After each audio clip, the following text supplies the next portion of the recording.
когда в нашу школу приходят записываться, они знают, что это черкесская школа. Они когда это приходят арабы. Когда приходят арабы, они знают, что они будут брать черкесский язык. Хотят или не хотят, черкесский язык. Такие арабы находятся? Да, у нас есть арабы. Из смешанных семей? Есть смешанные, есть... А есть чистые арабы? Чистые арабы есть, да.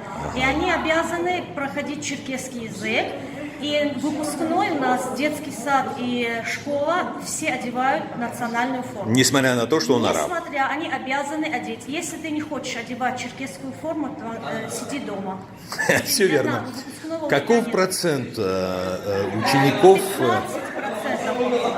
15%. Ничего себе! 15% нечеркесского населения, обучающиеся здесь. Молодцы, молодцы. А вот тот адыгский язык, который здесь обучается, это кабардинский диалект? Обучается кабардинский диалект.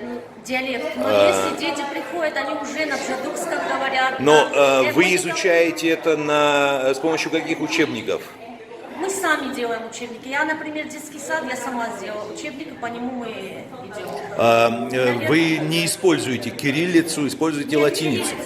Кириллицу. Разговорную речь берем. Я по профессии педагог-психолог, но я здесь кабардинский язык преподаю. Если пришли дети, знают...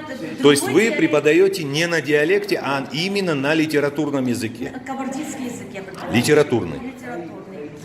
Очень хорошо. Но если другой диалект пришел, мы не говорим ему, это неправильно, будешь говорить только на кабардинском. Конечно, Нет, самое конечно. главное, что он говорит на черкесском, он понимает черкесский. Все верно. Замечательно. Наши дети, они выпускаются каждый год в национальном костюме. Великолепно. Какая прелесть. Молодцы.